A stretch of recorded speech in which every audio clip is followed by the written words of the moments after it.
welcome to Climate Matters. My name is Lyn Schad, and as a member of the Falmouth Climate Action Network, colloquially called FalCAN, our mission is to educate and inspire the people and the leaders of Falmouth to address the challenges of climate change that affect our coastal community. Today, I'm here with Stephanie Madsen. She is Falmouth's Sustainability Specialist. It's a new position here in town, and we're really great to have her. Stephanie, thank you for joining us today. Thank you, Lyn. I'm really happy to be here. So Stephanie, tell us, why are you passionate about the environment? Like, when did that all start? Well, it pretty much really peaked in college, but I have to say, I was very outdoorsy as a kid. So it started really, really young. Mm-hmm. I'm from a huge family outside of Boston. I have 8 siblings. Oh, wow. And where do you fall in that? Sixth from the oldest. Okay. And we're 9 kids in 9 years. Oh boy. My maiden name is Murphy. Your mom and dad, they're wonderful. So they would kick us out of the house. We weren't allowed to be inside until the sun set. But that aligned with sort of my passions anyway. Yeah. I had so many fun siblings, neighbors. I'd be running around outside, making mud pies, climbing trees. I was a very active young person. Physical, we played baseball, football, basketball all day. And honestly, I think back to my climbing tree stage, and my parents had no idea how high I would climb. Oh my. And my siblings. So we were just outside all the time. And then we'd go away for the summer to a coastal area. And again, I was outside running around barefoot all day. Loved rocks. I mean, I'm a geologist, right? Okay. I just loved nature. I love being outside.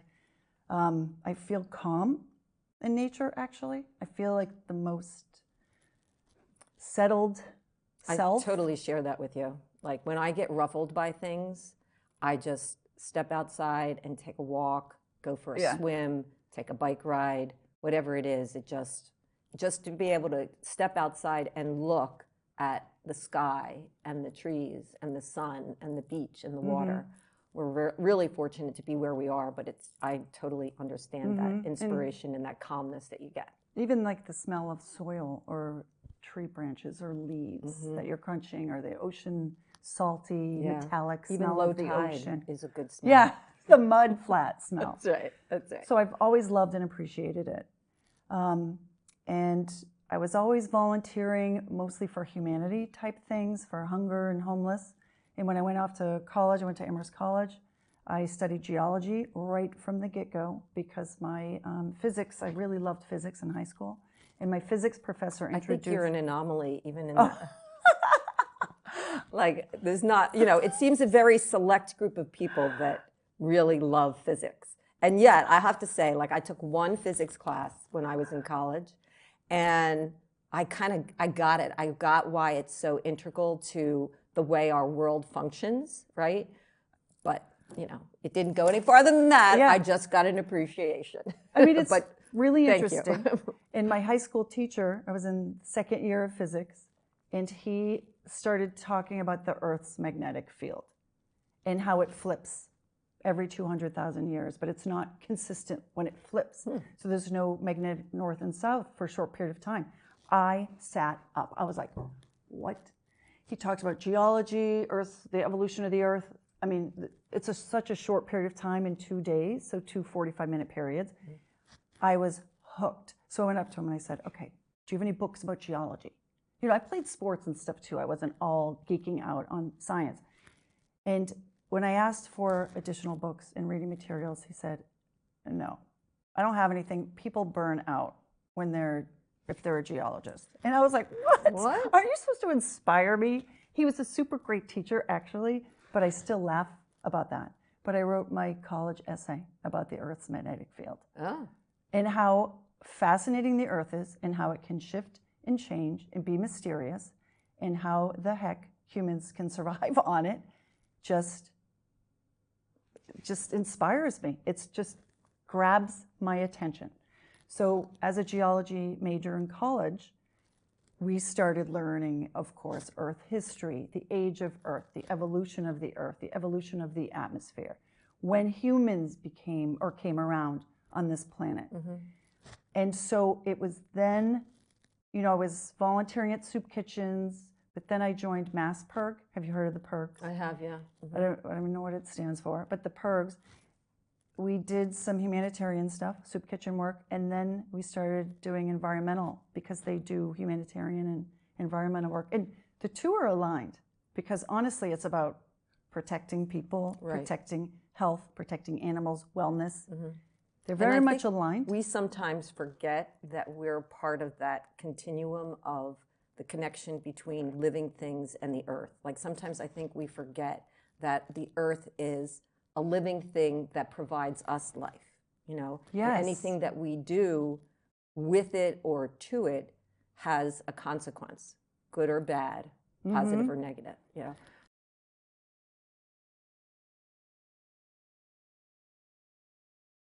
So it's interesting you say that because one of the things that really inspired me to be more active in the environmental field and join MassPIRG and then just think about it as a career was learning about the Earth's atmosphere and how it's changed over time. And later on I became a teacher and taught earth science. So I taught earth history and then meteorology and chemistry and the changes in the atmosphere.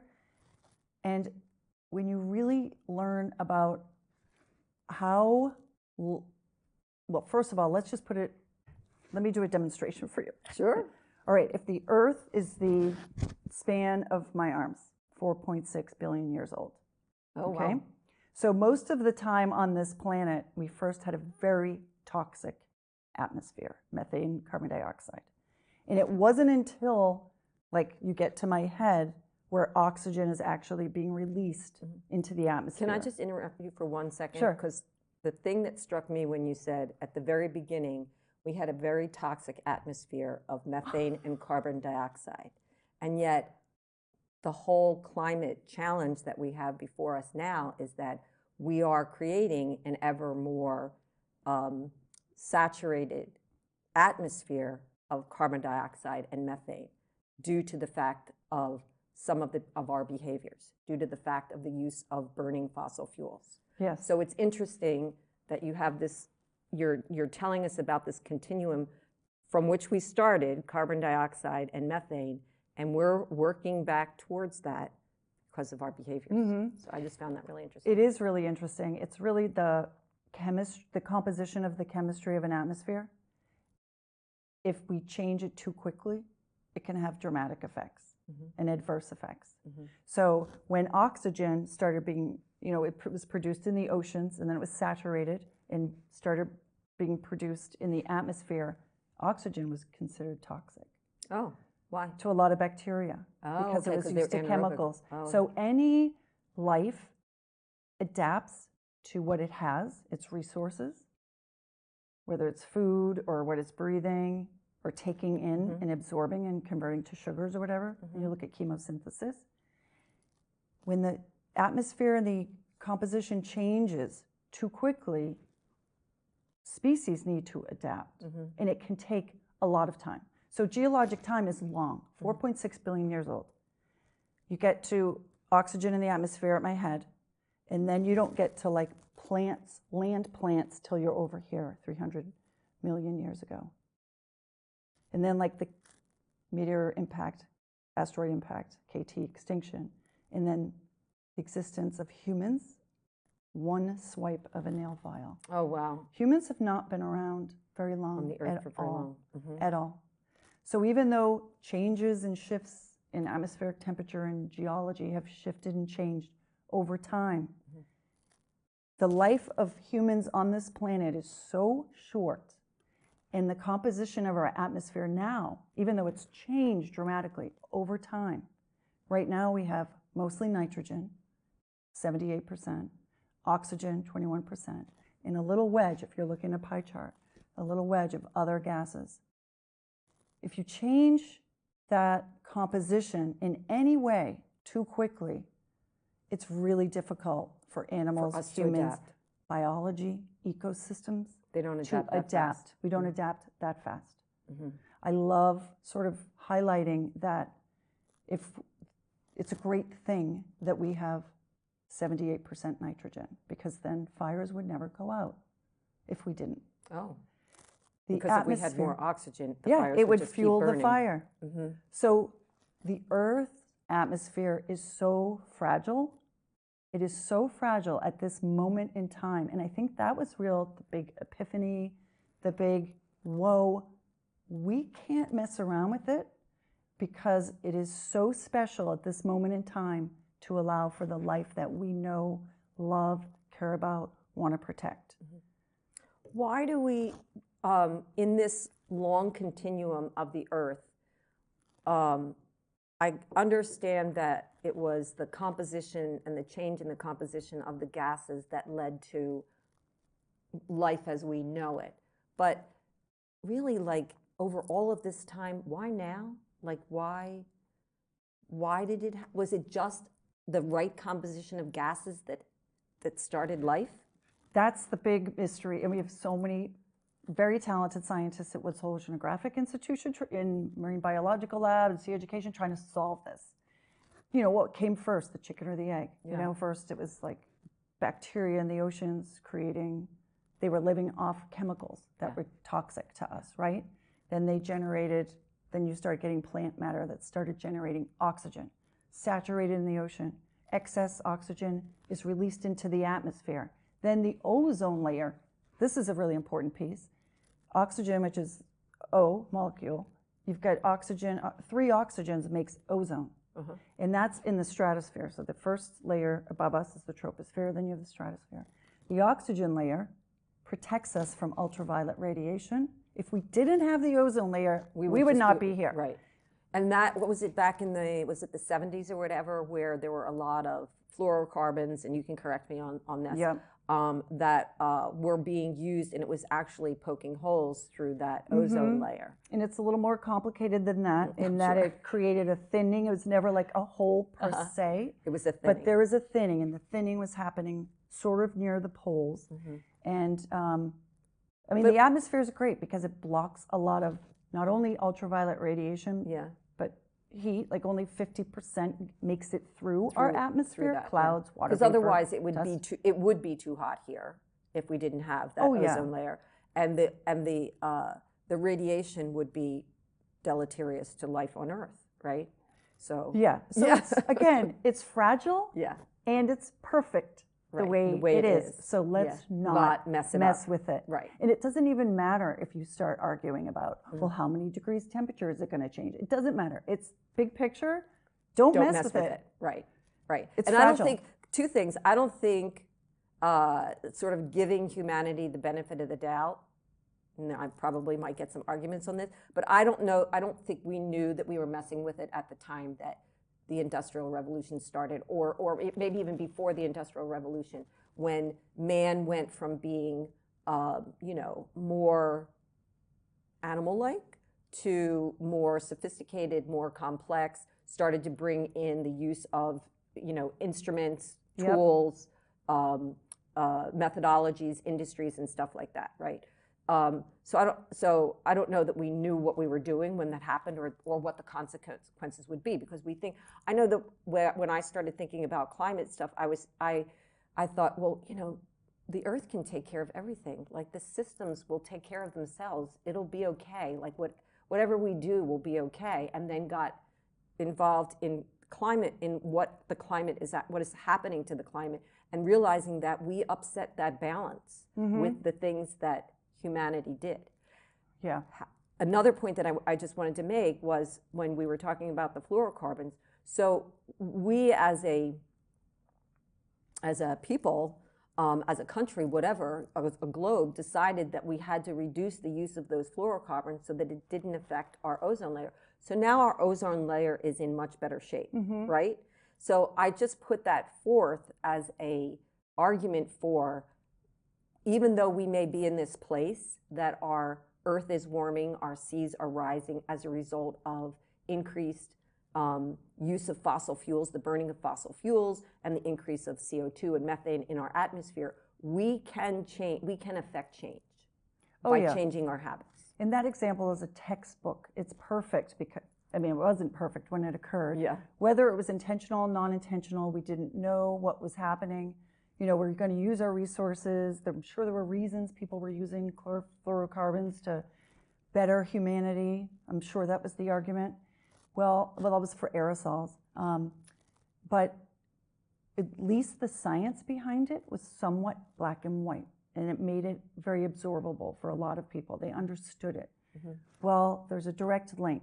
We're spraying this stuff to the atmosphere, it's thinning the ozone layer, it's letting more ultraviolet radiation in, which is very dangerous. How can we fix it? Let's use policy. Let's ban, hopefully globally, the use of those chemicals. And it did work, it did fix. The climate change issues, which is very separate from the ozone layer. A lot of people get very confused and like to align them. Very different. Okay. The ozone layer is in the stratosphere. Climate change is in the troposphere, which is the lowest, thin, very thin layer of atmosphere over us. 97% That's the of our atmosphere gases. that we breathe. Yes, we live in it. You can, how many miles?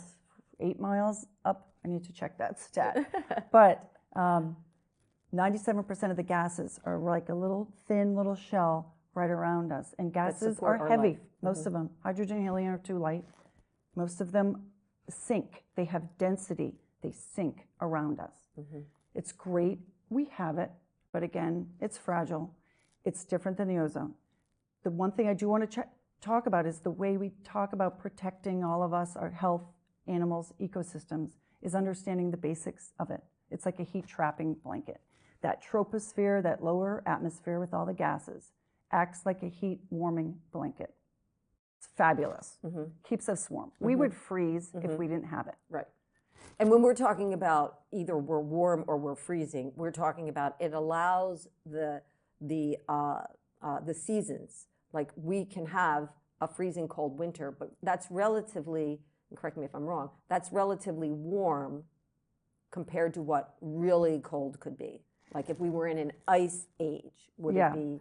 So it's another tricky thing is separating weather from climate. And so weather is short-term changes. Climate are trends over a 10-year period. Okay. So it's longer trending weather patterns. So often you'll be like, oh, you know, it's a cold weekend. It's that, remember that -5 degrees? It's freezing cold weekend, climate change. Where you're like, okay, so you can't really say it's climate change. Over a 10-year period, if you look at patterns and trends and the temperature has dropped by 2 degrees over 50 years, that's climate. So it's talking about it that way. Now, just back to that atmosphere heat trapping blanket. So there's all sorts of radiation that's hitting us. There's ultraviolet, microwaves, short wavelengths, long wavelengths, okay? Visible light is right in the middle. Like 50% of all that radiation makes it into the atmosphere and hits the Earth. So short wavelengths get in. It can penetrate the atmosphere.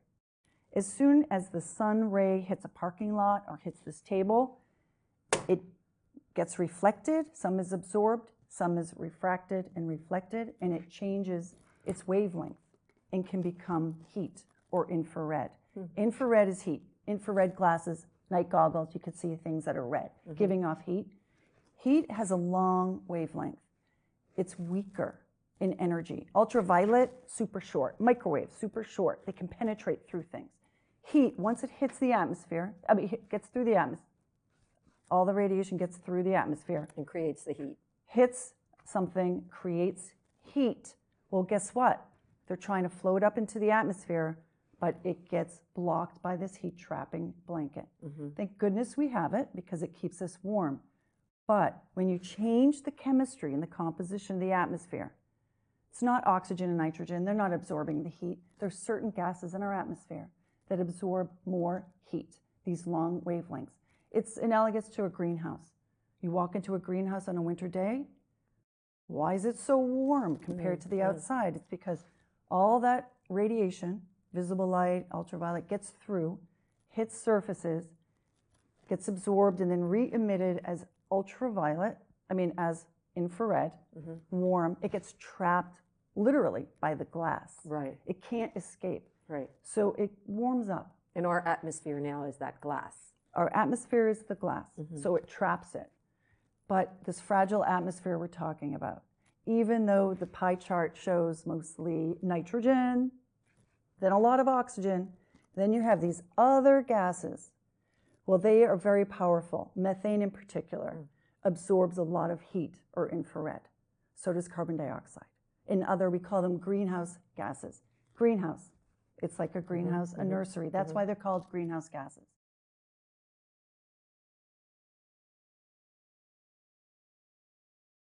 So when you increase the greenhouse gases, carbon dioxide and methane, just to use as an example, it makes like a thicker blanket and we're warming up. Now, a lot of people in New England are like, I like it warmer, right? I always laugh when people say that. But what happens is you warm things up, you get more evaporation. And our planet is what percent ocean? Right. What percent ocean? I was asking you if you knew what percent ocean. I think it's probably like 80 or 90% ocean. In the 70s, Okay. the low 70s. Yeah. So that's a lot of water. A lot of salt water. That heat and radiation evaporates, just pure H2O. So the warmer this blanket is, the more water is being evaporated into the atmosphere and it's floating around. Water vapor is a gas that's invisible, or clouds, which is water droplets, coalesced. And if now it's going to rain heavier, is the point. Now you get erratic. So if it's going to rain heavier, isn't that going to replace some of that water? Because you're saying that the water that's in the oceans and whatever evaporates due to the heat and it goes up in the atmosphere. But at some point it's going to turn into rain and it's going to come back down. So now we have this nice little closed cycle, no? Yeah, water cycle. You probably learned about it in junior high. So the water cycle, the thing is, this is where the fragile elements I'm talking about. We have adapted to certain conditions, right? If in our land has obviously changed slowly over time or catastrophically because of a big event, right? If you start increasing the amount of water in the atmosphere, even though this whole cycle is going to be natural, right? You're adding more water. You have a rain event where two air masses collide and it produces, the more different two air masses are, the bigger the storm. Okay. You get a bigger storm, more water is going to fall. You're going to get mudslides, landslides, right? Because flooding. It can't absorb it that fast. The volume is too great. So the problem is, it's when things change too quickly. If we change our atmosphere, our composition too quickly, it warms up too quickly. Sea levels rising too quickly for us to naturally adapt. It's also very expensive to adapt. You got to bring up the economics. Yeah. And then all of a sudden you get these intense rainstorms and other events that can occur that we're not used to. This is what we're seeing. It's the erratic results of climate change. So this is why I care so much. I want to help people protect planets, ecosystems. So I've basically committed my life to it and have my whole career.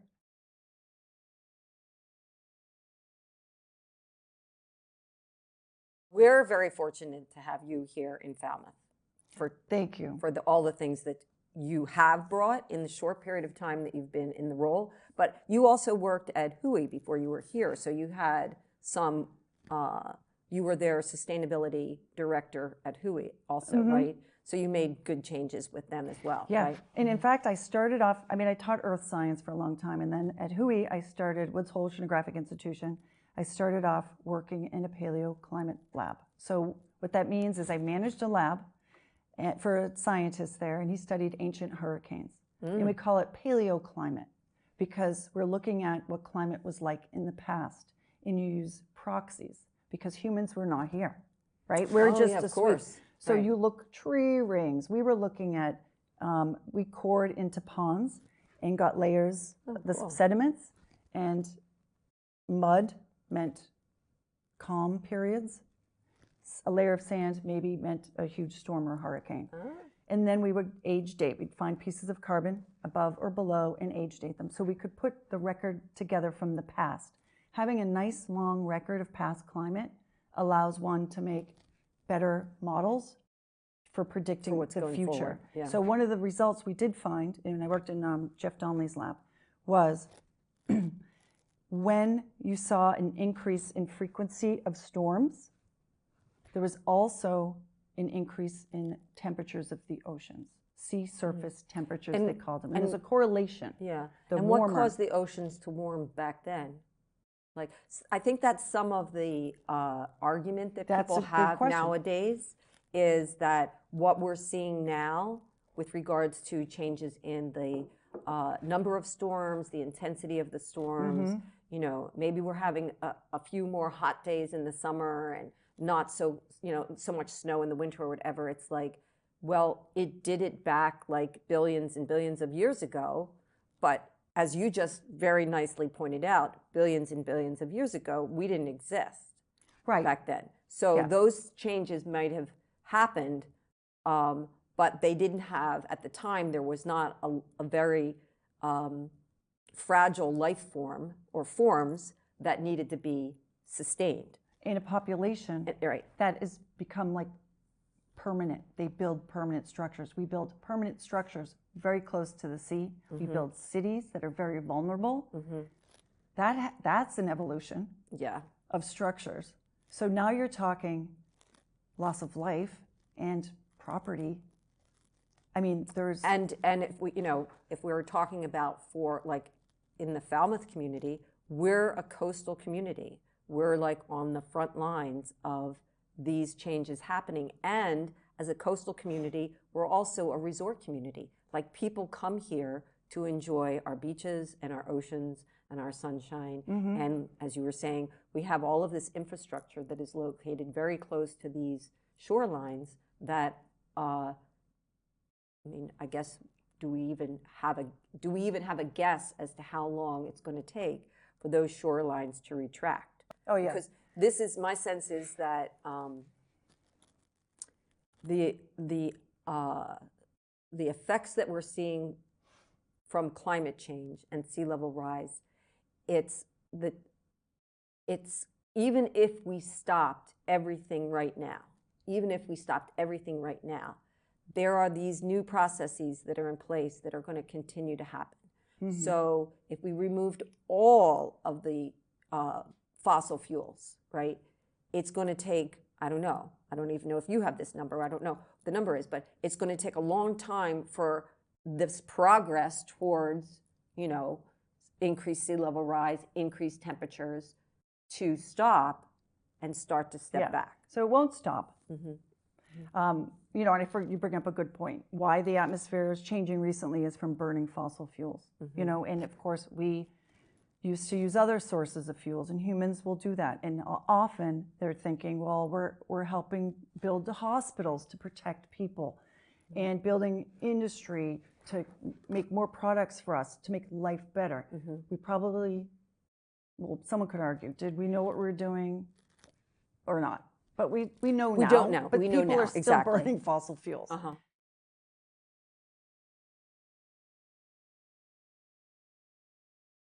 We are vulnerable, but it's also not doom and gloom. Even if we stopped right now, which we need to mitigate, we need to manage, right? We need to responsibly manage where we get our energy, because we can't stay on this freight train. We have to stop, mitigate, decrease in any way. But we also don't want to affect everyone so dramatically either. So it's like, how do we manage this responsibly, right? Because we care about everybody. So that's where I get motivated. Like, I don't get overwhelmed with doom and gloom. I don't have climate depression or climate anxiety, they call it. And people are always like, well, why don't you? I'm like, because there's so many solutions. There's so many things we can do. And I feel really important that we say we and not I can do. Because a lot of things that we did at Woods Hole Oceanographic Institution. So I started a paleoclimate lab, but then I volunteered for the Sustainability Committee. They had one. So I started working there and then taking a leadership role and working with this fabulous group of scientists, staff members from communications, all departments. We would come together and do a lot of different activities, solution-oriented activities. And it was great. And working with other people just makes it that much better because there's some joy involved with it, but we're also helping solve problems. Right. So we put in EV charging stations. We have 10 there. We put in at least 5 solar installations. I actually am not involved with composting here in town. Mary Ryther's doing a phenomenal job. But I did a lot of composting, meditation walks, social sustainability. So I want to bring up, sustainability is always very mysterious. So this volunteer sustainable position I had turned into, they started giving me hours because I was working really hard. And then it became half-time and then increased from there. And then my title changed. WHOI did not have a sustainability program. We built it. And so that's where I cut my teeth, right? Where I had a lot of experience with how to install EV chargers, how to put in solar canopies, how we had community shared solar. We also had 6 megawatts of offsite solar. So I have all this experience that I'm using with the town now. Yeah. So the town position wasn't scary because I'm like, oh, I could do the things for the town that I did for WHOI. And WHOI's in the town. So I'm still connected with my sustainability friends. I still am part of that culture. But now I just stepped up and want to help the town. I live in the town. I love Falmouth. It's amazing. Our coastlines, the natural beauty, like we were saying earlier, it's my therapy. Yeah. You know, during COVID, it was so wonderful. I could walk out my door and feel the joy of the ocean, even though it was such a terrible time for so many.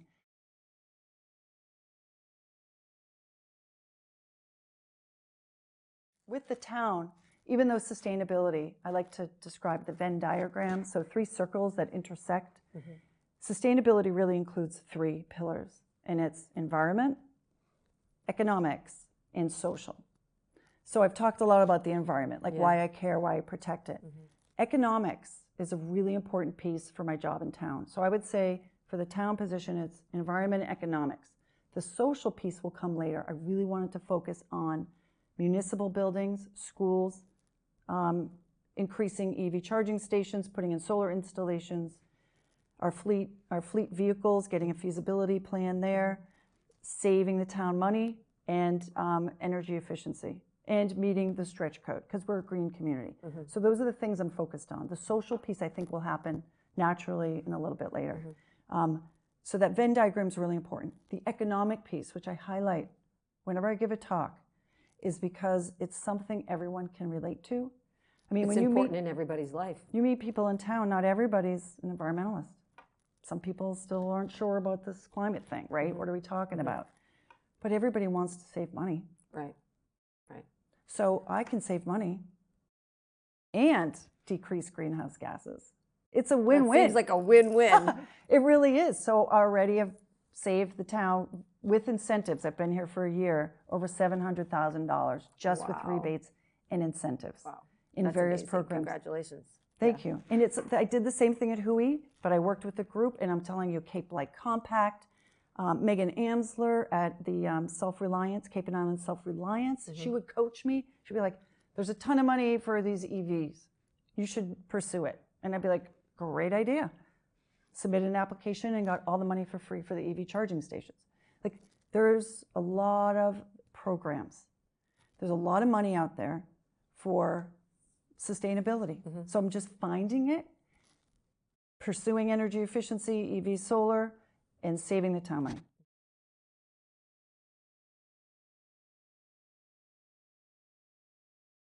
So this is maybe a little bit of a timely question to ask. How will we be going forward given we have a new administration that's coming in on the federal level that hasn't exactly been in support of the infrastructure bill that President Biden put forth, or even the whole concept of us needing to be members of the Paris Agreement, members of the COP meetings that are held annually. There's some talk that even the Department of Energy might be no longer there. And yet it just seems like it's a very critical time to be stepping out, and I would contend stepping backwards for our country to not embrace this whole climate thing even more. Yeah. How is that going to change things for Falmouth? Or do we have a buffer for this? Do we have a counter plan, if any of these changes take place? So it's sort of analogous to geologic time. Things go through cycles and changes, and like you have been an environmentalist forever through a lot of different administrations. Mm-hmm. And I've never lost sight. There might be times when federal funding isn't accessible, but state funding is, or local funding, or you can pivot and tackle something else during a certain period of time. I'm worried about the Inflation Reduction Act, IRA. However, what I'm hearing from people, several conferences that I went to, the Green Community Summit, is that at most they'll take a scalpel to it. They will not axe it. They might cut parts out. EVs funding seems the most vulnerable. Really? Solar this is what people are saying. Again, this is mysterious. We can't predict the future, right?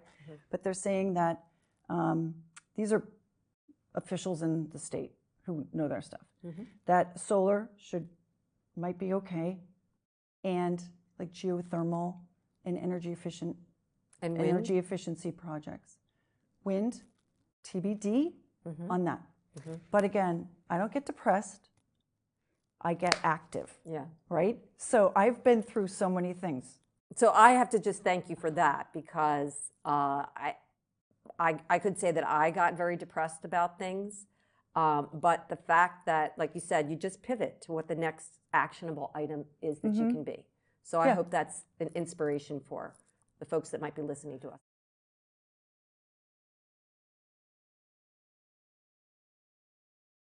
We want to do things together. So you're part of a great organization, FALCAN, Climate Action Network.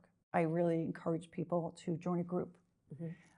If people are less inclined to be with a group and want to know what they can actually do, there's so many possibilities that are solution-oriented. So can I share some of those? Yeah, please do. All right, so I have a whole, can you tell I was a teacher? I have a whole solutions pile. Okay, well, you could drive an electric vehicle or a plug-in hybrid. I have 2 plug-in hybrids. I'm not ready to go all electric. I have to go visit my mom. My mom's in Boston. She's in her late 80s, and there's nowhere to charge. Wait, there's nowhere to charge in Boston? No, she was in Milton, across from Blue Hills. Okay. I can't charge my car. Okay. So I can't make it all electric. But so it doesn't go all the way up and back. Correct. On one charge. Oh, yeah. Interesting. There's a lot of anxiety if you go all electric, but people are solving it. We have an Autel fast charger in Main Street in Falmouth. That's one of the things I worked with DPW to get. It's now operational. So that and where is that charger, range so anxiety. that people know? Peg Noonan Park, next to the library across from Liam McGuire's. Okay. That parking lot back there. Okay. 2 fast charger ports. Depending on your car and what it accepts, it can be charged maybe 15 to 30 minutes. So I saw a car yesterday charging from Vermont. They're probably here for the holidays. They're excited. They have a place to charge. Yeah. So we're seeing infrastructure change, but a lot of people are hesitant to buy all electric just yet. But a lot of people aren't. I mean, if you can do all electric, go for it. Sometimes it's like if 2 people in your family have a car, one maybe has hybrid electric, the other one can be all electric. So you make decisions based on your needs. So I love the plug-in hybrid. For me right now, my husband commutes, and I have both, plug-in and a hybrid.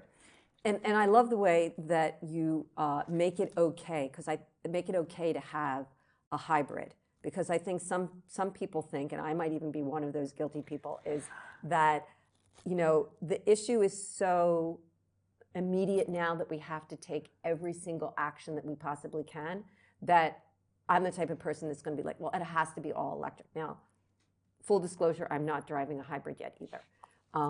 But when we go to the next car, my thought is it's going to be an all-electric car. Yeah. But what I'm hearing from you is even doing hybrid is a step in the right direction, and that's okay. It gives us grace to make that decision. Grace, this is my attitude. No one is perfect. Right? Truth. Like I bring my own coffee mug to Coffee-O, and I have forgotten in the past, and I'm like, what if someone sees me with a paper cup? Even though they use compostable stuff there, I'm pretty sure, because I worked with them before. I can't be perfect all the time. You can't be perfect all the time. We can't solve it just by us. It's collective we, right? Do the best you can. Don't beat yourself up. I do the best I can. It doesn't stress me out. If you're too worried, or people watching are too worried about being perfect and not ever being a hypocrite, then it's really going to be hard to solve it and stay a happy, well-rounded person. You're just going to be depressed. So how you can make changes? Yes, it is. We need to do it soon, but don't beat yourself up, right? How can you make changes? Well, Drive Green Alliance. You Google Drive Green Alliance.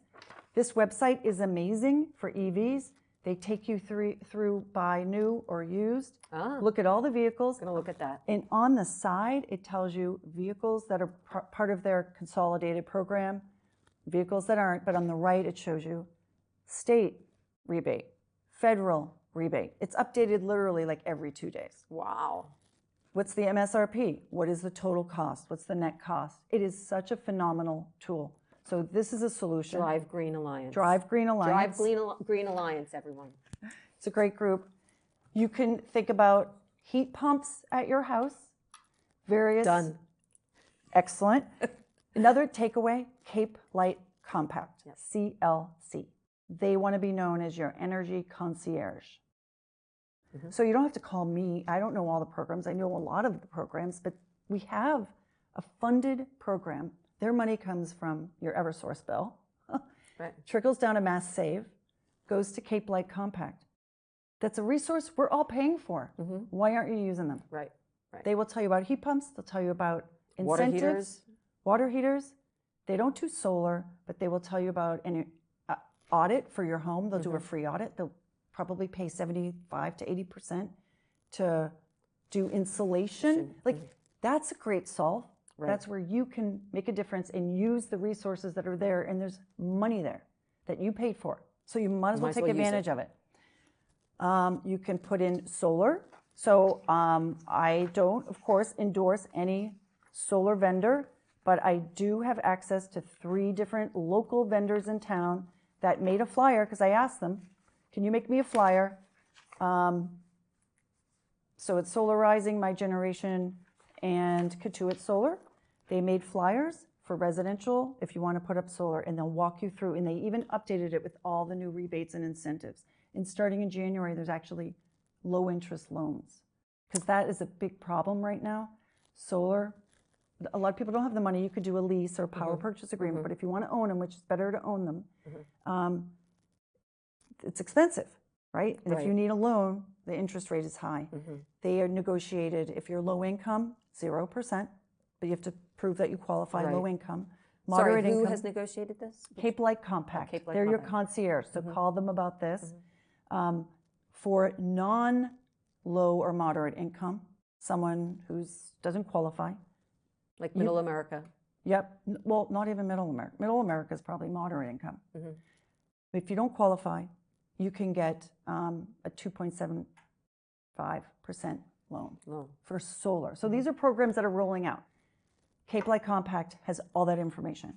If you're like me, are you ready for this? I don't have solar on my rooftop because I live in a forest, a densely populated forest. We have a pine tree that is 2 that are so beautiful and so huge, and they're easily over 100 years old. But it's your sanctuary. Like, It's my of course sanctuary. you live in a forest. I'm not going to cut them down. From what you told us at the beginning of the show, of course you live in a forest. I live in a forest. I love the trees. It's like every window is green. That's right. That's right. Love it. And my rooftop is funky. It's not like so there's perfectly probably not flat. enough flat surface to put a good array of solar panels. And the age of the roof was middle-aged when we bought it. So I'm not a good candidate for rooftop solar. But how can I have solar and embrace and endorse and support solar? Well, there's something called community shared solar. So Cape and Islands Self-Reliance has a program, but it's full up. My husband and I participate in it. We get 2 invoices every month, our Eversource electric bill, and then we get a solar community shared solar bill, and it's 15% less than what our supply rate is on our utility bill, and you see the credit show up a month later. So I'm saving money. Saving money, yeah. And supporting solar. Yeah, yeah. So it's called there's a lot of community options. shared solar. So we had an event at the library recently, the energy committee for the town. You could volunteer with them or Falcan and look into community shared solar. So there's really great options so you can feel better. And so those are some solution-oriented things you can do. But joining a group, if you really are passionate and you really are holding on to a lot of angst and anxiety and you're immobilized by this, get together with other people. Like-minded people. Yeah, like-minded. And another piece that we have to remember is you got to find joy in it. Yeah. You really do, because then you want to be with the other people, and then you want to volunteer, and then you build a community, and you feel better about life and where you live and sense of place. Yeah, yeah. You feel part of, and I think it helps you to have more self-value because you're part of the solution with other people, right? Yeah. And then look how calm you are right now. Right? Yeah.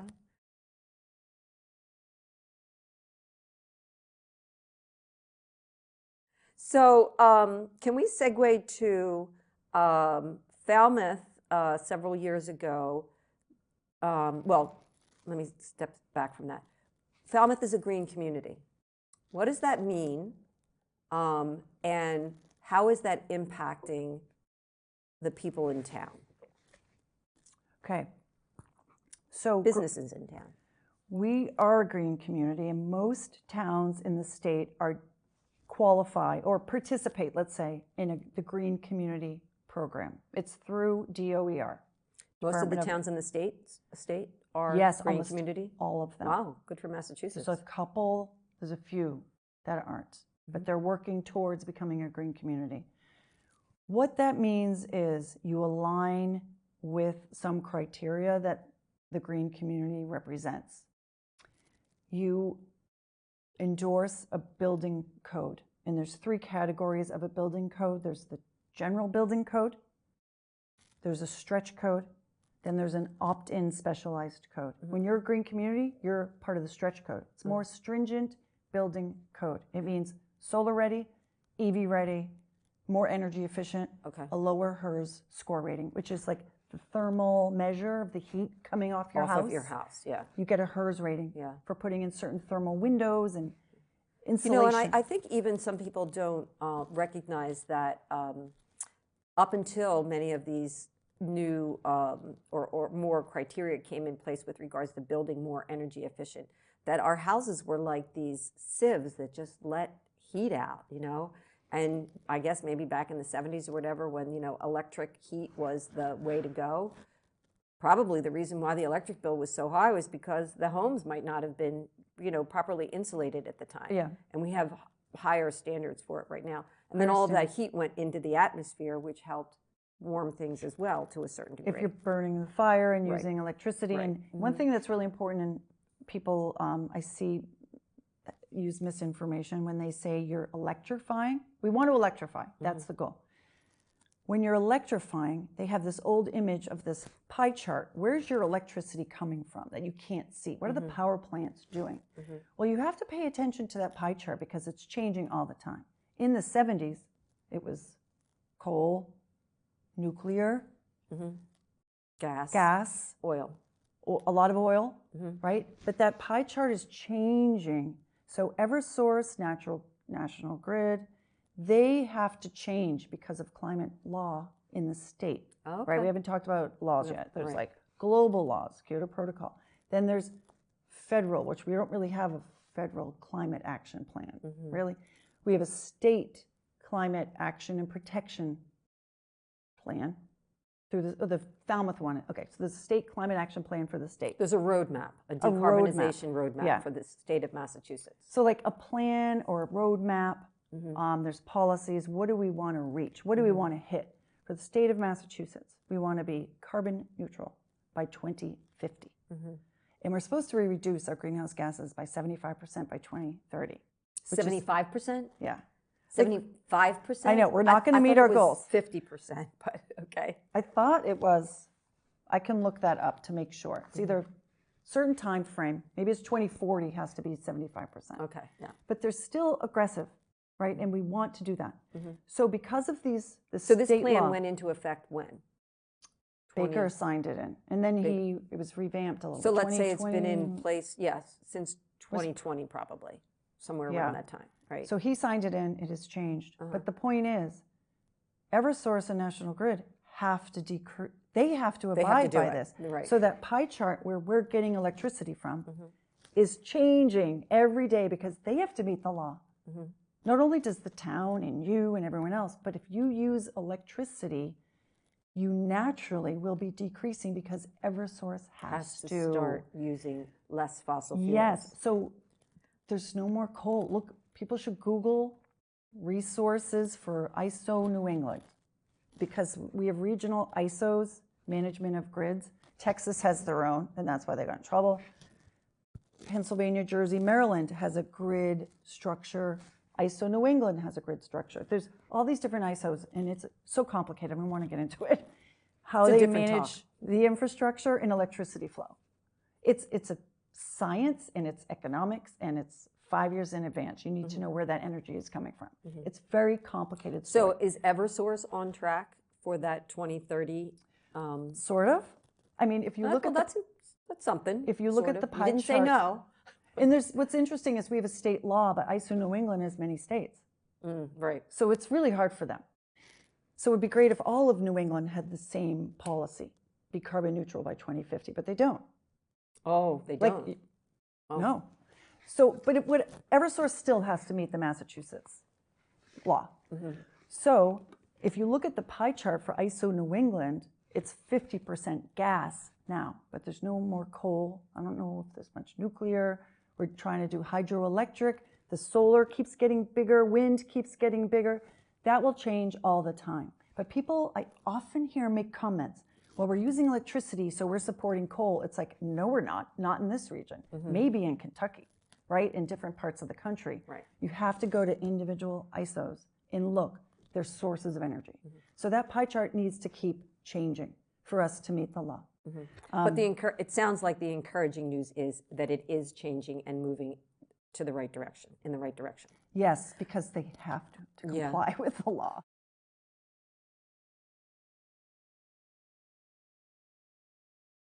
So if we have to do it to comply with the law, I can't help but ask the question, there's resistance to renewable energy sources. I think solar, when solar first came out, there was some resistance, but people have come on board and now it's much better. Like, I think it's a much more acceptable form of energy, right? But we have a lot of resistance to wind energy still. I know. Now. And solar can't do it all, right? And we've got a lot of questions about nuclear. I always get it mixed up, fission, fusion. Fission is what we're using right now, or when there is nuclear. Fusion is the new science, but we're probably at minimum a decade away from being able to do anything with that. Geothermal, are we even in the right region of the country to be able to benefit from geothermal? And is the technology there that it could be ramped up enough to make a real contribution to this timeline of meeting our goals in 2050? Yeah. But wind does seem to be there, but we fight it. We fight it. Isn't it interesting? I mean, people are motivated by different things. Some people, the climate crisis is motivating them to act. Some people, the law, policy is motivating them to act, or they have to act. Some people, they just want to do the right thing, However, when you have to meet the law, we all are in it. It really depends how you pitch it, because I know people who, when you tell them it's the law, they instantly react and don't want to do anything for you. Yeah, don't tell me what to do. Yeah, don't tell me what to do. That's very pervasive. But there are a lot of renewables that we need to embrace. And you mentioned a few. And if we're worried about things changing so quickly in this fragile atmosphere that we have, we need to start embracing them more so. How do you do it? It's very difficult, I think, for a lot of people to embrace because they're not thinking about the law, whether they don't know it's the law for the state. Let's pretend they don't know it's the law. And that's, you know, that's actually one of the points that I wanted to have us make here today is we do have this law that we have to meet. So we don't have the luxury, like this law was passed as a result of a consensus of a group of people, our legislators, who represent us, and we said, yes, we want to have this. It wasn't, correct me if I'm wrong, but it wasn't, I mean, it was an idea that may have come from up here that we need to have these guideposts and these milestones and these deadlines that we have to meet. But then it was put together and it was put before the legislator who represent us, who should have, probably did, go to their people and say, this is what we need to do. Are you behind it? And it got, and apparently enough of us said yes, that now we have this law. So there may be some outliers that don't really agree with it, but ultimately our governmental system worked, our democracy worked, if you will, and we've come to this conclusion that we have this law that we now have to meet. So, like, get on board, because you said yes already to it. You know what I mean? So we have to meet it, but nothing happens fast. Transitions are painful. And then some people, my perception is, we have to, well, first of all, we have to transition the infrastructure. It's not ready for all electric. That's why Eversource gave that presentation, right? That the Energy Committee invited them to talk about what are the infrastructure changes that we need. And it's expensive, right? So people might resist because, oh, that's gonna be a lot more money to get these substations. Or, I don't wanna lose the beauty that I have. So some people are interpreting that some of these renewable projects, even though we need them and we need to comply with the law, and it's healthier for everybody, we're benefiting everyone, right? But if there's a perception that it doesn't benefit you, it could be harmful because you hear misinformation about that, or you might lose something. Loss could be, I'm losing some trees maybe in my neighborhood, or I'm losing a month of these beautiful sunsets because they're doing construction in front of my house.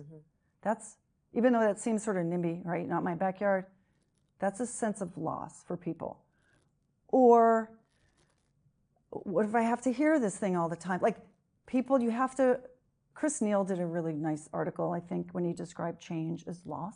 So when you look at things differently, like some people are perceiving any changes as loss because they remember what it used to be like, or they don't want to lose anything. They're here in Falmouth. They worked so hard their whole lives to have 20 more years. There's a really strong sense of history and community on the Cape in general.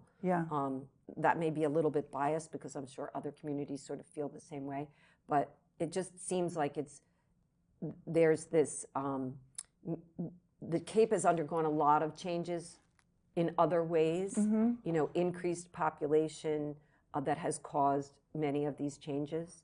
There's a level of resistance, as you were saying, to the fact that it's a change because it's not the way things were. And there's also this desire to want to bring this heritage of one's history, family history, town history, whatever, forward to the next generation, right? Because it gave you so much, you want to give it to the next generation. And I understand that. It's important as climate scientists and environmentalists, we hear that and we understand it, and not just talk to the people who totally agree with everything that we agree with.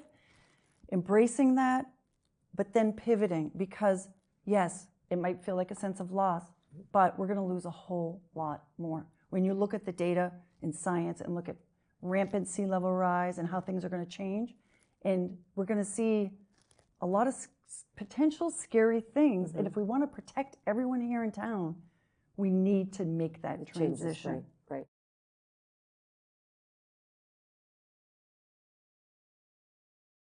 We need to make that transition. So we need action. Yeah. We need solutions. Yeah. We need action. That's what I'm here to do for the town. You've been amazing with Falcan and that organization. The Energy Committee is so robust and care about so many things, and they're helping inform and change policy and have activities. So I welcome people to go check out Falcan's site, check out Energy Committee. People are welcome to attend the Energy Committee meetings, correct?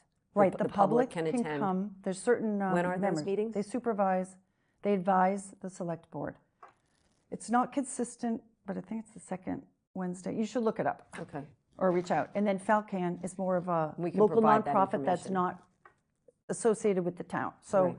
that's a great group. I feel like Falcan would be a great group because it embraces so many different aspects of the environment. But don't get down and depressed. Don't beat yourself up. The takeaway here is you can do things. And the change can be a good thing. Like let's get back to the economics of these changes that need to take place. It can bring better paying jobs into the area if we bring in clean, renewable industries in here. That has been having jobs that can actually sustain people in this town, to be able to live here, to be able to buy a home. You know, we have a lot of people that are in retail and in service industries, but that doesn't necessarily equate to having enough income to be able to afford to own a home in this area. Yeah. Even our firemen and our policemen and our nurses and our, maybe not so much doctors, but you know, even their salaries don't necessarily allow them to be able to live in this community. So if we can bring in other types of jobs that can help make it a little bit more, that you can live and work in the same place that you In Falmouth's very fortunate. We have a housing coordinator. So they're really working towards that. And it's great to offer support for these town positions because they're really working for you and for people to make it a more hospitable place for everybody. Yeah. So there's a lot we can do. Yeah. A lot we can do. A lot to be done and a lot we can do. Yeah, so I need support. You know, from Falcan, the Energy Committee, volunteers. I mean, there's only so much I can do. You know, we're put in the fast charger. We're putting in, hopefully, do we have, level 2 charger. Does the town have a strategic plan? Yes, I mean, they have. they do. I know they have a strategic plan, but that it sort of encompasses a lot of important issues that the town is facing. But how could you sort of put into a capsule what the strategic plan is for Falmouth with regards to sustainability? You can Google it. There's a link to it, and I helped work on it. And I'll probably every year make modifications, but they are committed to solar and renewables and energy efficiency and electric vehicles and charging infrastructure. You know, and all of these things seem very achievable, right? And not only achievable, but like electric cars are fun to drive, and a lot of them are really cool looking. So it's not like we're taking away anything from people. We're not saying don't drive a car, although that is one way of, you know, addressing some things. But, you know, if you require to have a car, have an electric car or a hybrid car. Or a hybrid. And a couple points I want to make too is on Cape Cod, 55% of our greenhouse gases come from transportation. So that's important. That's where you can make a big impact.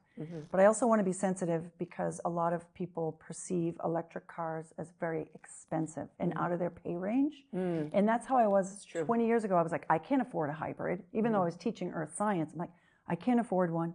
But I'll tell you, the rebates that you get in Massachusetts are amazing. And now there's federal rebates. I would do it soon though, because some of those could go away. But Drive Green will help you figure out what car you can improve. The Chevy Bolt is like $15,000. Wow. Brand new. Wow. So it's not like all electric cars are super expensive. Some are ridiculous, like the Rivian. They can be very expensive. Yeah. Don't get me wrong. Yeah. But there are some models people that are more affordable and cost less holistically throughout its life to maintain. Just in the operation of it. So if you look at total costs, operational costs, it's less because you don't have to get oil changes, that sort of thing. So check out the website to really find out if they are affordable or not, and not just listen to what you hear. Oh, I heard they're so expensive. And then with heat pumps, I heard they don't work cold. That is such a myth from 10 years ago. There are cold climate heat pumps. These programs evolve. Even solar panels, they were 205 watts. Now they're 490 watts. That's right. Everything's changing, so be careful when you heard. Right. I heard from someone. Yeah. Ground truth it. Get on these websites. Call Cape Light Ground Compact. truth it. All right. I like that term. And volunteer and be positive and find some joy in doing the right thing to make our climate better.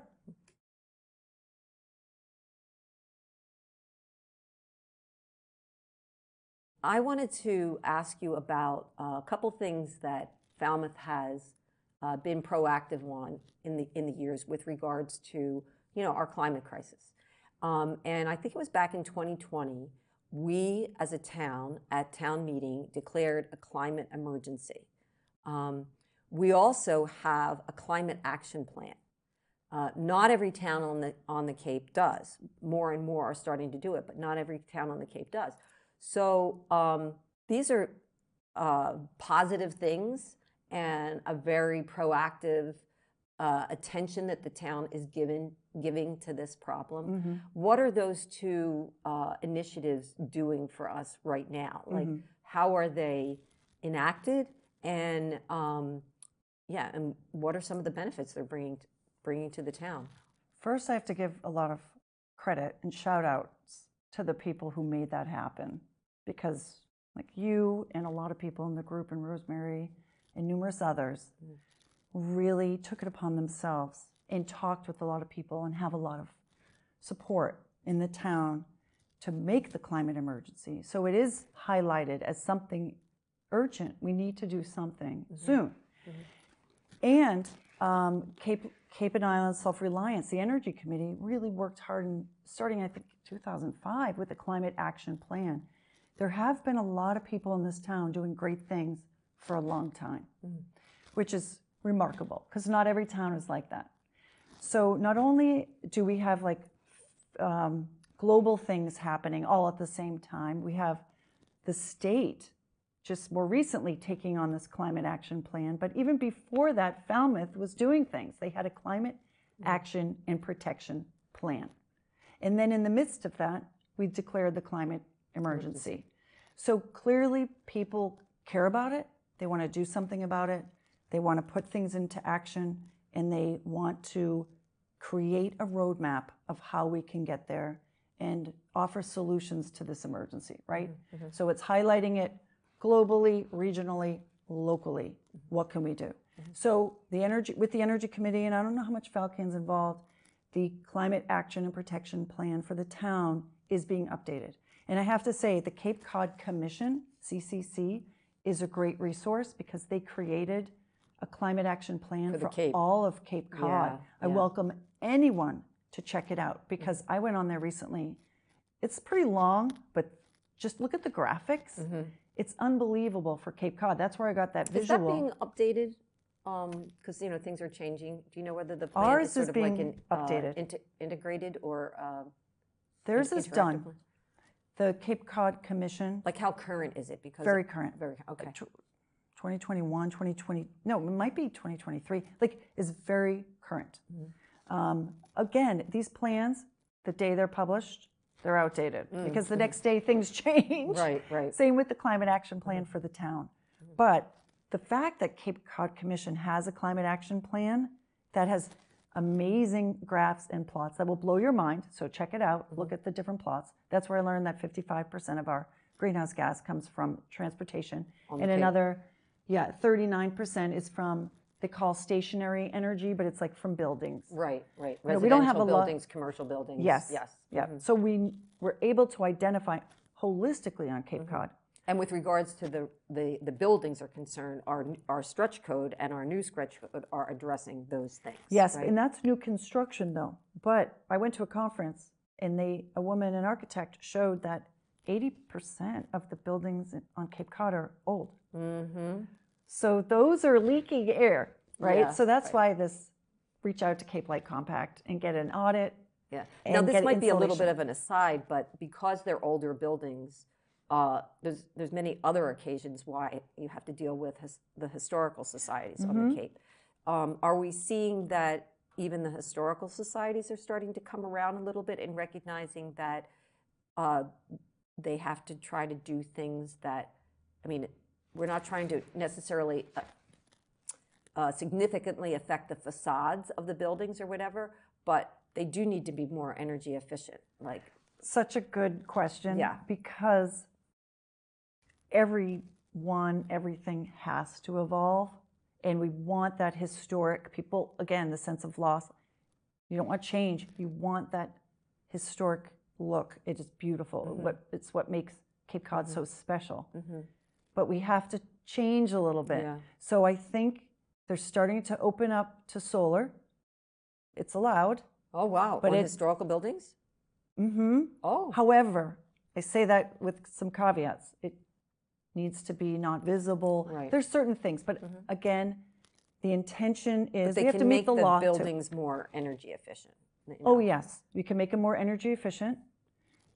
EDIC is putting in a heat pump Nice. over by the depot, the bus station. So everything has to evolve. Sustainability needs to be infused in almost everything, right? It's not a Right. separate, Right. isolated silo Yeah. or department.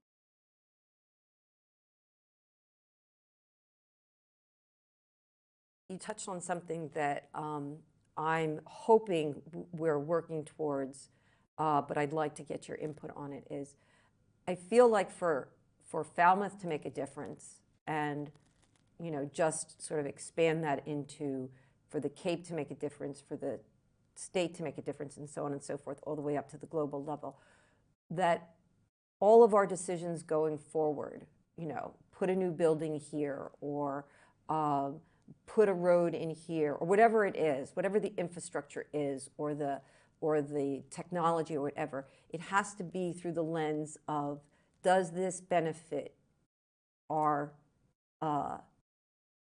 path towards better sustainability?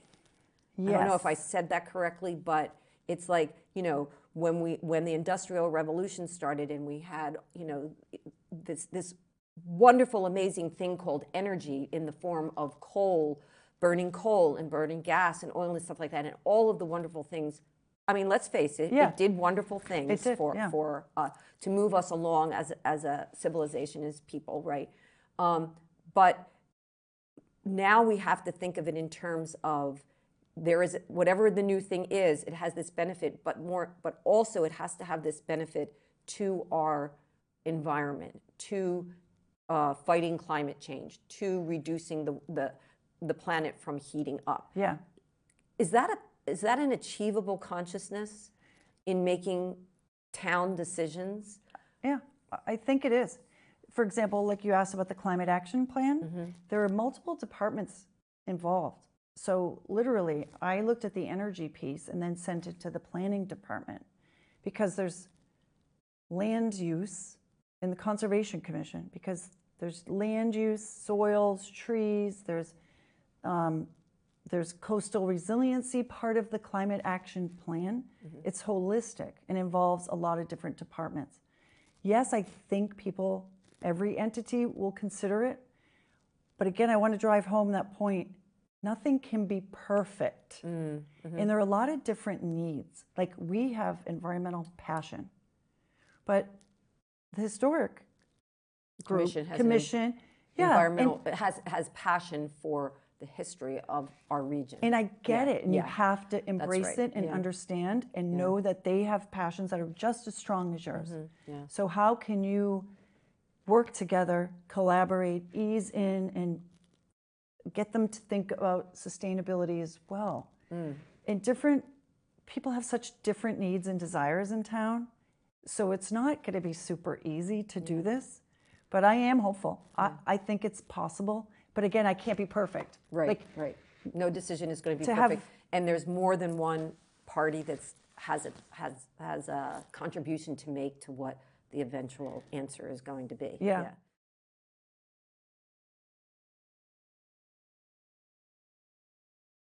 I just wanted to make say one little thing about the historical part of and how you know, people. I'll just take Falmouth for instance. Falmouth residents, like the non-Washer Shores of Falmouth, the people that have been born and raised here, right? They have a tremendous sense of place and identity with this place. It's their history. It's what makes them, or it makes them who they are. So I think it's important to recognize that we can't really leave it behind, because that's who they are. I think there's a thought that we are, while we're trying to make these changes, important changes that have to happen, this evolution that we have to go through, it doesn't mean we have to leave our history behind. It doesn't mean we have to leave our culture behind. And this digresses a little bit into the whole issue that we might be faced with, which is migration, climate migration, and people coming from other areas. But they may be being asked to leave behind what it was that made them who they were, you know? And can we help to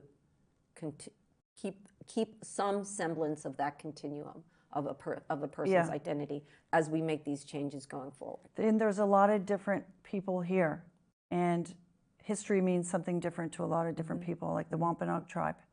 Yes. They're the only tribe that's still on their original land. Which has been in the United States or in the state of Massachusetts? In the United States. Oh. I'm pretty sure I've heard that before. So they have a different history, right? But it's really just embracing, and I love that you're sensitive to that, and people who've been here for a long time and their sense of history, they don't want change and transition because they equate it with loss. Same thing with Wampanoag tribe and Red Herring, all the tribes associated with that. People who are here, it's nothing wrong with being a wash ashore.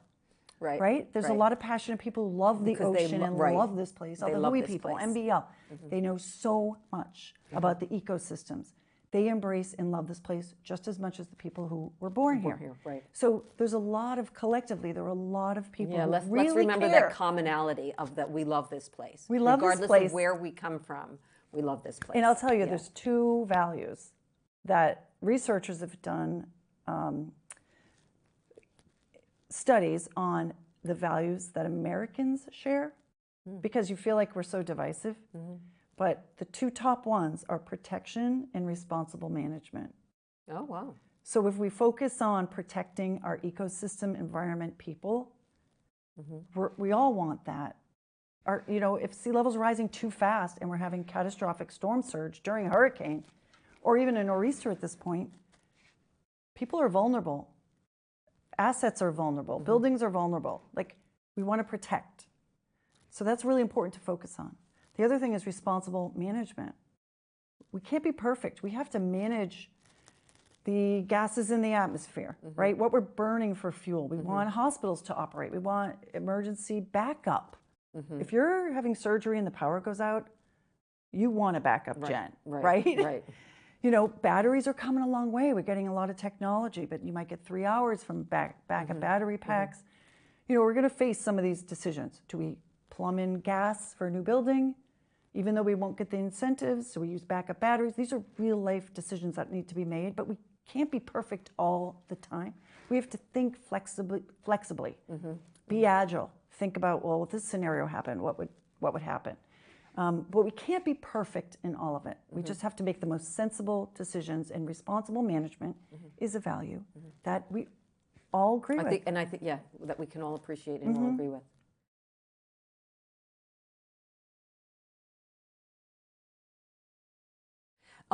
Just for a moment, can we get back to the climate plan for Falmouth? I think people may say that this is great that we have these plans. I venture to say not many people know that we have the plan. The other is, it's one thing to have a plan, it's another thing to take action on the plan. So perhaps we can work on getting the groups like Falcan could work on getting the word out to the community that we actually have a climate action plan. But have we enacted any of the steps of this plan? Yeah, so it's really funny. This is what's really challenging for me, and working with the Energy Committee is it was updated in 2020, and I'm working on updating in a group of us. 22 maybe, I think, but go ahead. It was 22? Well, we're doing an update 2025, so I thought it was every 5 years we wanted to update it. It's hard to find, and it's so outdated because we have done a lot of the things that they recommended. So this is where I'm challenged. Like, we recommend you put in an EV fast charger and some tier 2s. And so that's a good thing. Check. I'm glad to hear that, if we've done a lot of things that are on the plan. We've done a lot. That's great. We've done a lot of things, and it's then, wait, so what am I supposed to do in the future? So I have to really strategically think about what do we want to do next. Yeah. So a lot has been done, but as soon as it goes approved as updated, it's going to be outdated, because now I'm putting in tier 2, level 2 EV chargers. We're about to put solar on the senior center rooftop, the water treatment plant rooftop. We have all these plans for the schools. And look at all that you've done in just the little over a year that you've been in this position. That's awesome. Because I have a lot of support. Yeah. So that's making it great. And I'm motivated, and I want action to happen. And it's hard because things are almost too slow for me. Yeah.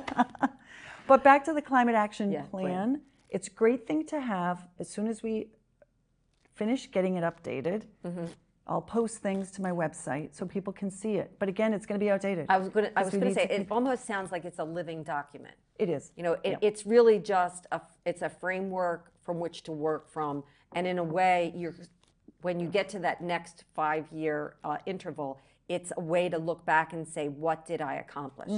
And then make that plan for the next 5 years. But it sounds like you're ticking off all of the things that are going to be on that plan. That becomes a checklist to do, and then you at the end you can say, yay, we did all these things. Now let's do the next 5 years worth of work, right? And a lot of people who are working, right, we've got a 1-year plan, a 5-year plan. I mean, that's how we're thinking about this climate action plan. But I have the same thing professionally. A lot of professionals think that way. So I have like 3 stickies on my laptop. One is 1-year plan. So it's fun to go back to see what I've checked off. Then I have a 2-year plan, and then I have a 5-year plan. Right? We need to think long term, and not everything can be done overnight. Overnight, yeah. It takes time. It's a marathon. It's a marathon. And I plan on working here for a while. Yeah, that's good. Well, because it certainly sounds like you're devoted to the town with everything. I am, and I'm never leaving. Done. I love it. I love my house. We lucked out. We bought it before COVID hit, and the prices skyrocketed. Yeah. So I feel very fortunate and grateful that I was able to buy a place. You know, and that's why I'm trying to help a lot of younger people with affordable housing. Like, I really helped a lot of people at Hui. There's a big group of people who really care. We love this place so much. We want young people to stay, and people of different backgrounds and different socioeconomic backgrounds to love this place and stay. So that's a passion of mine too.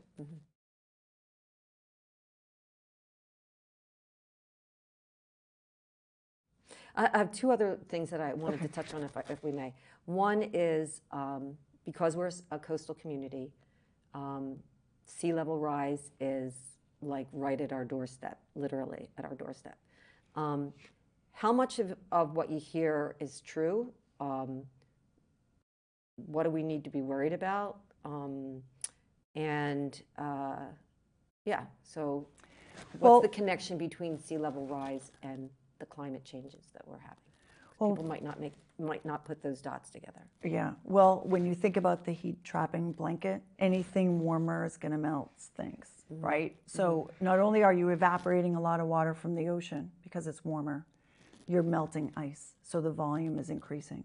And we cannot think of the ocean as a bathtub that rises equally. There's a lot of different dynamics going on, gravitational pull from land masses. Anyway, it's complex. I welcome you to go to talks at Woods Hole Oceanographic.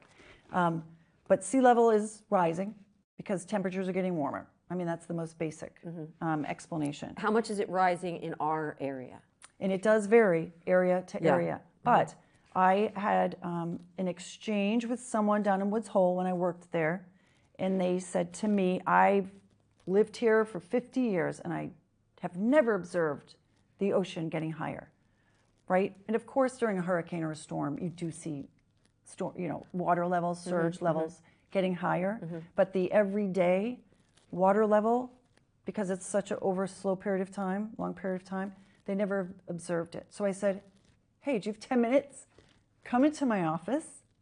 And I showed them the link to the NOAA tide gauge, the Woods Hole tide gauge. If you Google NOAA Fisheries Woods Hole tide gauge, you can get to it. And I pulled up the plot and I pointed to the Woods Hole tide gauge. You could see it from Dyer's Dock. Like right over there is the tide gauge. It measures tide over time. It's been installed for 100 years. So we looked at the plot together and I'm like, do you notice a pattern? Of course you see tides change. Yep. But there's definitely an increase over time. And in the last 100 years. And what does that change? It's from a where foot to where? From 1930, when it was installed, to 2012. A foot. A foot change. 1 foot. But the thing is, it's hard to visualize. I'm a real visual learner. 1 foot is a lot. But coastlines aren't seawalls, straight up seawalls. They're inundated and sloped. Right. So 1 foot of sea level rise over a shoreline is really far. Is really far? Yeah. Yeah, and it depends on the angle. I mean, there's so many science experiments. Is there sort of like, is it 3 feet? It varies. Over shoreline? It how varies. shallow. Like you've been to beaches that are steep. You've been to beaches that are relatively flat. So 1 foot in the long distance is a lot. So if it's slow, we can adjust and move, retreat, right? Right. But when you get this, a foot in a century and expected 2 feet, you know, by a certain time, we have lots of tools to use. Woods Hole Group has done a great job. You could go online and find sea level rise tools for Massachusetts or Cape Cod. There's so many great tools where you can play a little game and say, 2 feet, what does this do to the map in Woods Hole? What does this do to Main Street in Falmouth? There are phenomenal tools that you can use to play that game. It's not very fun, but you get some insight what inundation is going to be in your area. Right. But you couple that. The real scary thing is a storm, which has a surge. And if that's coupled with a high tide, I mean, we've had them happen in the past. Catastrophic. Yeah, catastrophic. Catastrophic. So it's those huge storms we're And I worried think about. people maybe relate more to, like, we've had big storms in the past, and we've had, you know, a big storm surge and everything, and, you know, streets have flooded and homes have flooded and things like that. And yet, those streets and those homes are still here now. So if it happened in the past and we're surviving and we've survived and we've, you know, fixed those things, the damage that occurred, you know, like we're just going to be continuing to do the same thing. Why is it different now than then? It's really not that different. It comes down, my perception is it comes down to just the psychology of this. Like, for example, when I was working at Hui, Hurricane Sandy hit, and I went down and did research, and there was just debris everywhere. We went and cored in some ponds. We were driving around in our boat and trying not to hit stuff, like plastic playground equipment, logs, pieces of wood. Their water treatment plant was flooded. They set up a impromptu one at the high school. Like, it was so devastating what you witnessed there. But then my boss loves to show a slide. Within 6 months, a piece of land that was totally wiped out. The house was destroyed and wiped. We're selling the property for like $1 million. Wow. And then, well, your realtor, someone probably bought it. Right. Somebody probably did. So are they short-sighted? Are they uninformed and didn't know? Or they might not care? Or I think, you know, I try to remember this sense of loss and change. People might think they don't have a lot of time left and they want to live to the fullest, and they are crossing their fingers that hurricane coupled with high tide doesn't hit us. Right. And they're willing to take the risk.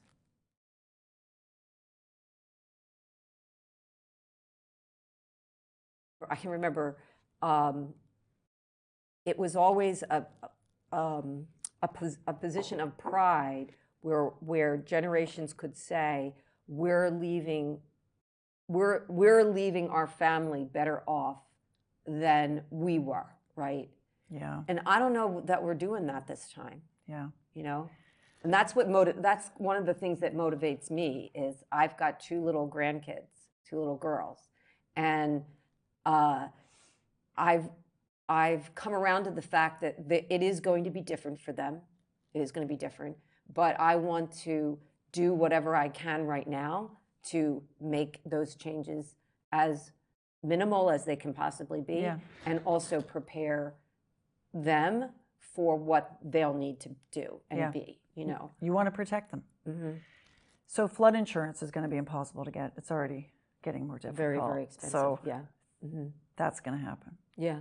And that speaks to, you know, how all of this that we're talking about affects the economics of especially a coastal community like Falmouth. Affects the economics. Yeah. So, you know, when we bought our house, my boss, we sat there and looked at Google Earth and checked the elevation above sea level. All right. So my house was 18 feet above sea level, and I'm like, good. Good. Now, what, maybe even 5 years ago or more like 10 years ago, I don't think anybody would have even thought to do something like that, right? Or would there even be a resource to go to see what the elevation is for the sea level rise? I don't know. When I taught in Pennsylvania, every kid had to take earth science, and we talked about all of this.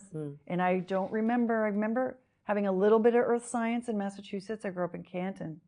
I don't know if everybody's taken basic earth science, where it's an observational science. Yeah, that's another whole area to get into in terms of the education of our youth.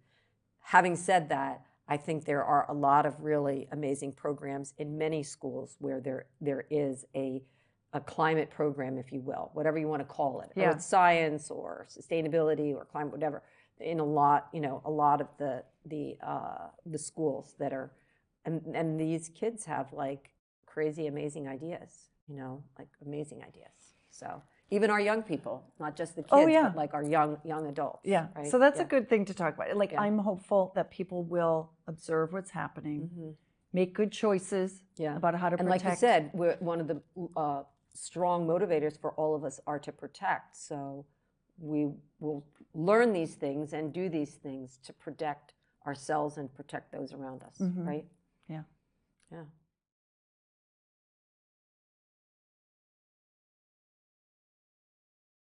Well, Stephanie, it sounds like you're doing great things for our town. And we're really happy that you are our sustainability director. You're very inspirational. We're hoping that one of the initiatives that a group that I'm with, it's the regional CAN group, is we want to bring sustainability directors to in all of the towns on the Cape. So you might be getting a lot of phone calls about that if you haven't gotten it already.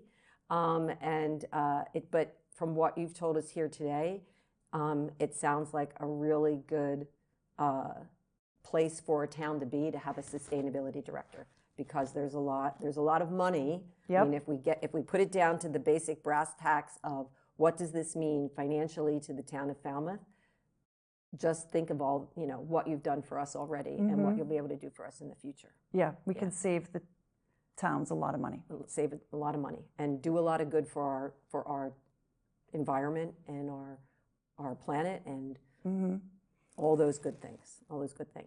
So I thank you so much for being here with us. It's been a real pleasure. Thank you, Lyn. We probably could talk about this like all day long. What, is it over? Right? Yeah, all day long.